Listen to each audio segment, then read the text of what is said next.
Coming up on Wealth Magazine Business Access, we'll be speaking with Yaneek Page, a trailblazer who has embarked on a journey to transform how SMEs do business. Being an entrepreneur herself, Yanique will tell how she got into business on a shoestring budget and made a name for herself as an executive producer, business coach, and the managing director for Future Services International. I'm Yaneek Page, Managing Director, Future Services International.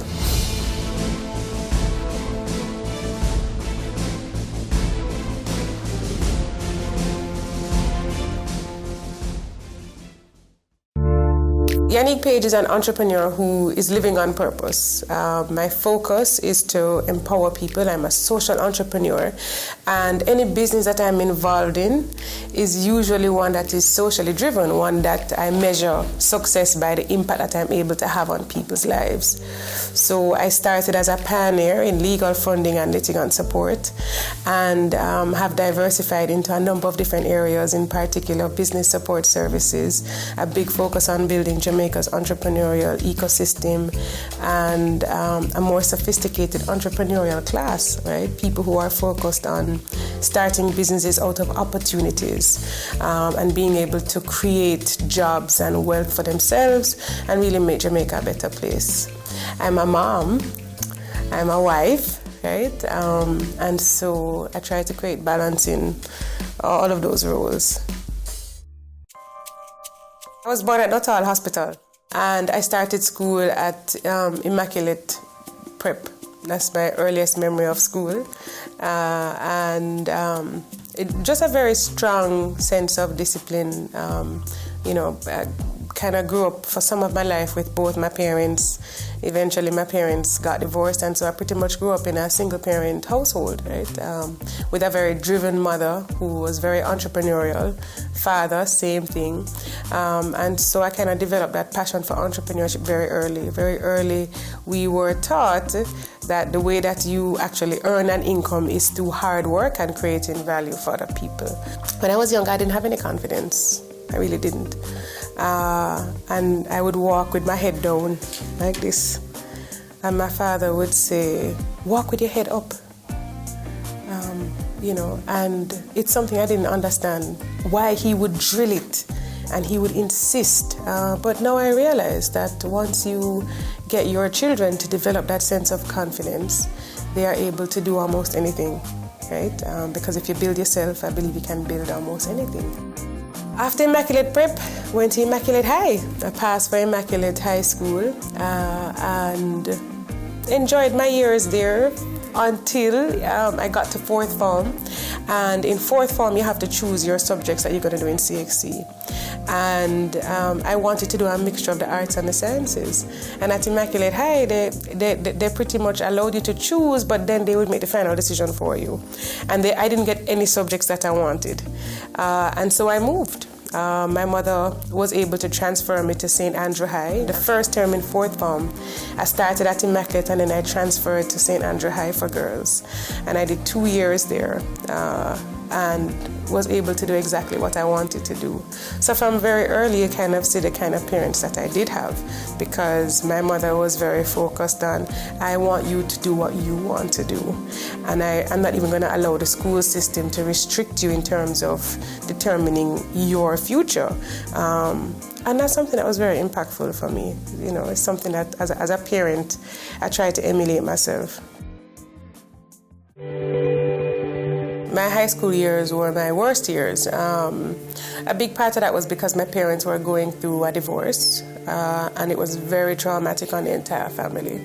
And those are things that I still remember. And life just completely changed, and it was very difficult to kind of manage that adjustment.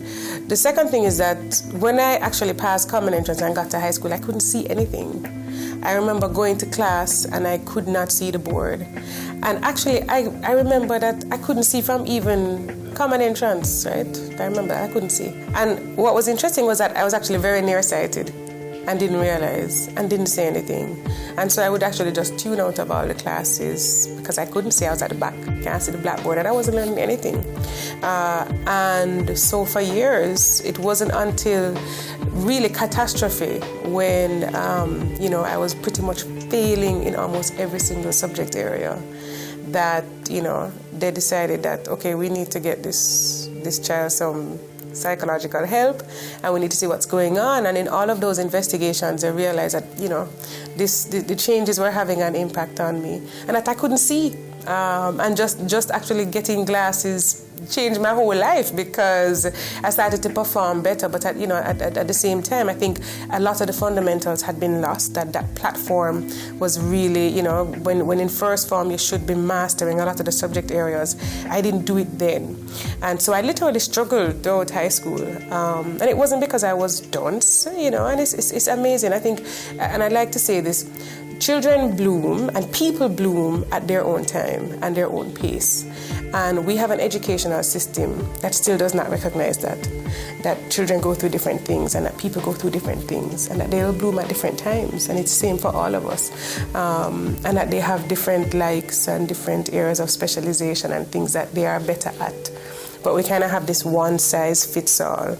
And I was very fortunate because there are many people who have gone through the education system who have a lot of potential in several different areas. But without that strong family support, they'll actually never reach their potential. And that for me is sad and disheartening. And it's something that I hope that we can change and impact, because it's something that really holds us back as a people. I remember that I had a history teacher who I cared for so much. She was somebody that I really liked. And I remember her saying that she didn't think that I would amount to much, And it was very impactful because here was a teacher that I was fond of who was already pronouncing, right? And who was really unkind.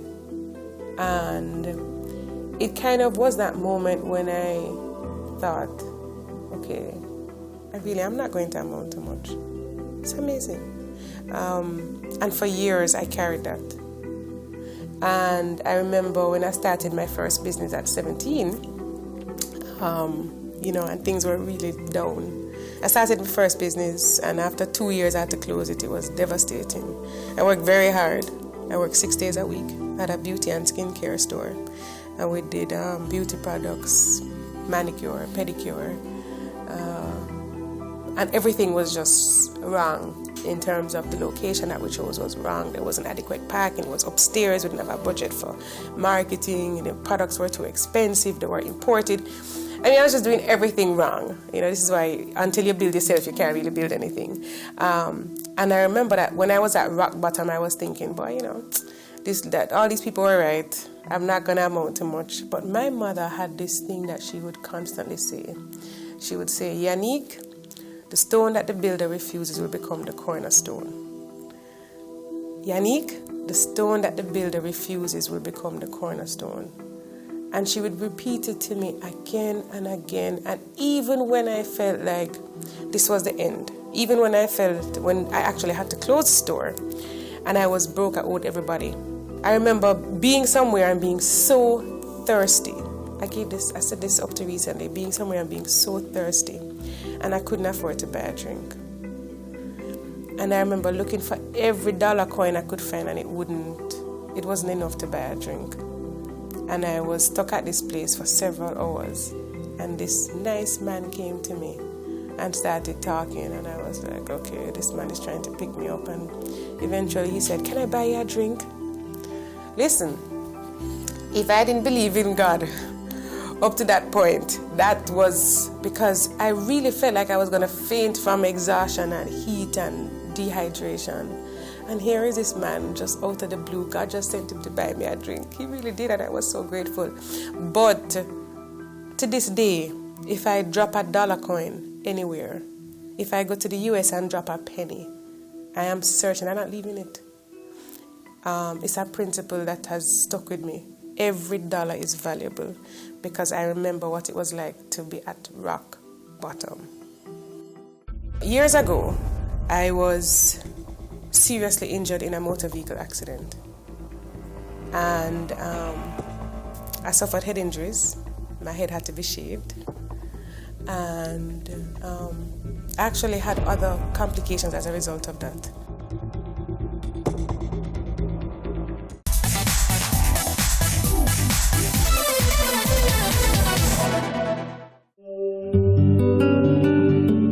My entrepreneurship career pretty much started at age 17. I had done sixth form in 1 year, and I was ready to start a business. I didn't see myself going back to school. It just wasn't something that I wanted for myself. So I kind of grew up seeing everybody in business, and I wanted to do that. And again, I had the work ethic right. I had the ambition right. What I lacked was the knowledge. I wasn't mature enough. I didn't have the education, and so I needed to have built myself. So that 2 years was a heck of a lesson, right? I worked very hard, 6 days a week, very long hours, and the only time I ever remember being paid was during peak season, like Christmas, Valentine's Day. But outside of that, I was literally bearing hungry for 2 years. And at the end of that period, my mother decided that you're going to go back to school. And she said if she has to sell every piece of furniture in the house, she's going to find a way for me to go to university. And she did that, and I literally scraped in with her pushing me. If it wasn't for her, it wouldn't have happened, would never. And I give her everything for that. And so I literally scraped into university, had to work and go to school. I got in at what you call lower level matriculation, which is really when you barely get in. And so I decided that I was going to work very hard. And I decided that I knew what it felt like to be at the bottom, and I didn't want to be there anymore. And then she would keep repeating, the stone that the builder refuses will become the cornerstone. So when I got to the University of the West Indies, right, I worked really hard. All the lecturers knew me by name. I would sit at the front of the class. A lot of these lecturers would still remember me because I was a person who would ask a lot of questions. I really did read for my degree, and everything was applicable to me. This is why I strongly believe that there's such huge value in working and going to school. And I think if everybody had the opportunity to do that, would be better off, because there was a big difference between myself going to university and my colleagues who had never worked. They weren't as focused. They weren't as diligent. And I had everything to lose, and so at the end of doing my first degree, I did a degree in management studies and psychology. I actually won a scholarship to do a master's in development studies with a concentration in social policy, and that was a big thing for me because I didn't know how I was going to pay for it. Unfortunately, I won an academic scholarship, and then I did that and did exceptionally well at the Sir Arthur Lewis Institute of Social and Economic Studies, and I graduated at the top of my class with distinction. I copped every award, and it's fascinating because I really believe that people bloom at different times. So here was a C student throughout high school who then went on to, top my cohort at the university, in postgraduate studies, we have some very distinguished politicians, and even our Prime Minister, who was in my cohort at Sir Arthur Lewis Institute of Social and Economic Studies. So, we really had very brilliant people there. And, it's a testament, I think, to just the fact that, when you work hard, doesn't matter what your circumstances were before or how hard you struggled. Once you want it, and it's your time, and you own it, you can achieve it. My professional career, post-university, involved, teaching and research. I actually was a teaching and research assistant at the University of the West Indies. And after that, I, went into social policy. I was, my focus was really on how do I solve social problems. That was a very important thing for me. And so I worked in several different organizations, companies, but at the back of my mind, I always wanted to start a business. And let me tell you which business I wanted to start. And I don't think I've ever shared this on camera before. I know I've never. Okay, so this will be the first time I'm sharing this. Years ago, I was seriously injured in a motor vehicle accident. And I suffered head injuries. My head had to be shaved. And I actually had other complications as a result of that. And at the time, I was entitled to not only have all of my medical bills paid for, but all of the pain and suffering. There were so many other things that I was entitled to, and that nobody told me about. So here it was that I suffered this major accident, which really set me back, and nobody told me what my rights were. And it wasn't until the 6 years passed, so 6 years, where the statute of limitation has been exhausted, that's it, that I actually learned what my rights were. And so I always wanted to make an impact in the area of justice. And so that was a motivation for starting Future Services International, which is Jamaica's first legal funding and litigant support company, first in the Caribbean to offer that kind of service. So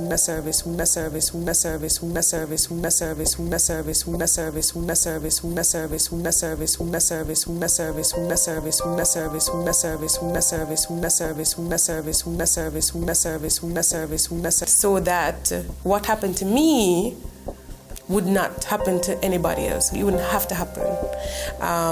And that company has been transformational in so many ways in this Jamaican landscape. And so many people have been able to access the formal justice system because of funding that we've provided. Right? And that's something that I'm very grateful for. I think it's purpose. Sometimes we go through really horrible things, and the aim is for you to really learn and make an impact so others don't go through it. Sometimes you ask, why me? And you kind of say, well, why not me? Because I'm the person who can actually and until you felt it, you don't know what people go through. And I felt it. And so, interestingly enough, having launched Future Services and having seen clients who actually got justice, we would follow up with them, right? I'm really passionate about following up with people, see how they're doing. 6 months later, people would tell us that they exhaust their settlements. These are people who couldn't work. And so I realized that people actually needed financial advice, right? They needed to better spend this money because some of them couldn't work after. So I approached financial institutions, wrote to them, called them, would you be willing to give financial advice to our clients? And they said, no, this is not, these are not customers that we would want, because pretty much is what they were saying, because they get one-off settlements. And when they put their money in, they're just going to come and take it out. So it's expensive. They just didn't see them as valuable clients. And so you know what I did? I started doing business training for clients, started offering workshops, and that's what piqued my interest in terms of how do I actually move on to become a certified entrepreneurship trainer. And then I started doing work with the Young Entrepreneurs Association, and I realized that people needed advice and support. And then I thought about my own journey as a young entrepreneur, and that, if I had the knowledge, I don't know where I would be. So I said, well, let's do this on a big scale, right? Because I had been exposed to television and I had the skills. I knew how to actually try to create a program, and so that's how I actually ended up creating the Innovators, right? Which is a TV show that really has helped so many entrepreneurs. The aim is to get people to think about, how do I start a business? How do I do it in the right way? What are the resources that are available to me? And so that's the platform, and that's how I got into that. I have a new company, and it's called Market Entry USA. It's registered in the United States. And the problem that this company will solve for many Caribbean businesses is access to the US market and connections within the US market. And the reality is that governments and experts have been telling entrepreneurs for years that you cannot focus on your market alone. You have to try to export your goods and your services, and you have to find more attractive markets, and you have to earn foreign exchange. And Entry USA will be doing that. And that's what's exciting for 2017. One of the things that I've been very fortunate to experience is a lot of exposure globally, both on the entrepreneurial space generally, as an entrepreneurship trainer. I'm a writer for MasterCard. I'm a writer for the Sunday Gleaner, and it's Miss MasterCard Caribbean, and my articles are now translated in Spanish for MasterCard Colombia, and that's great impact, right? It means that anybody, you don't have to have any big last name, you can look just like me, and all you need is that education or the skill that you want to develop, and you can really globally make an impact. I've focused a lot on helping women. Women in business has been my passion, and young people in business as well, but especially women, because I grew up with a single mother who was an entrepreneur, who worked very hard and who just didn't have all the facilities that she needed. So it's very difficult in terms of childcare, in terms of taking care of her own. You take care of the elderly, the children, and financially it's hard, right? So I am the official representative for We Connect International in the Caribbean. I represent the Caribbean. We Connect is a global nonprofit, one of the largest and most well-respected for women entrepreneurs globally. What I've been able to do is to get We Connect to come to the Caribbean. And what We Connect does is that it enables women, business owners, who want to access global markets and global networks to do so. And it's through certification as well as education and empowerment and actual, making those connections and bringing them to the table with corporates who are actually looking to do business with women. I will focus on businesses not because they have the potential to generate huge profits. Other people can do that. We have enough of those entrepreneurs. I focus on businesses that can make this country a better place, this region a better place, this world a better place. That is my vision.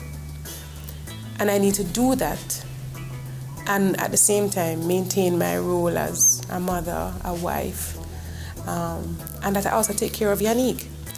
And that means that there has to be balance and harmony. So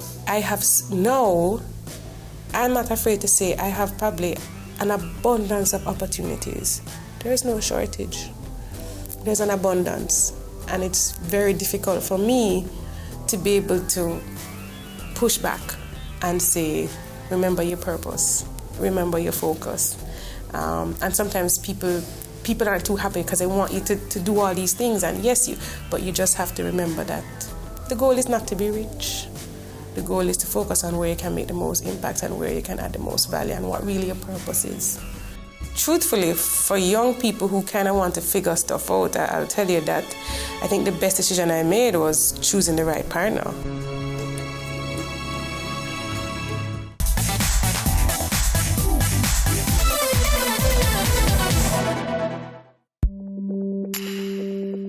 I've been married for 13 years this year. And my husband and I have 2 boys. And, family is very important, right? For us, it really is the most critical thing.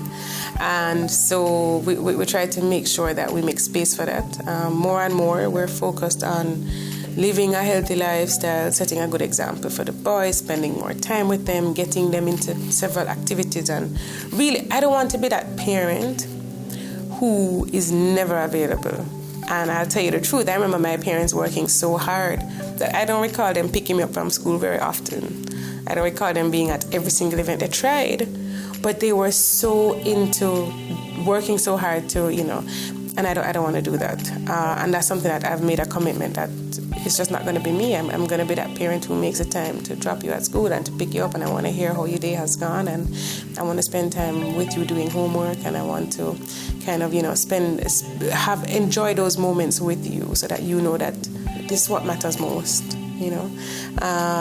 And my husband has very similar values, and it's helpful because I think when I reflect on my journey, there are many people who have had an impact on me, and probably my biggest supporter and the person who has really made so much possible for me is my husband. And I have to recognize that you can't do it alone, and you need that strong family support. And then, it helps when you have that type of partner. And, truthfully, for young people who kind of want to figure stuff out, I'll tell you that I think the best decision I made was choosing the right partner, and learning very early that we were going to set certain goals and that we were going to go on this path together, because you're stronger together. I really believe that. But having an enabling relationship has been so helpful for my journey. So when I do travel, I don't necessarily have to worry because I do have that strong support. I have a big cheerleader, and I have a sounding board, and I have a friend, and that's something that is, can't trade that for the world. That's everything. What makes me jump out of bed every morning is a firm, honest belief that God has called me to this. I believe that. I believe that this is my purpose. And I believe that people are relying on me, and I can change people's lives. And I have the power to do it, and I know I have been doing it. And if I don't do it, there's going to be a void. So that's what makes me jump out, because people are relying on me in so many different spheres.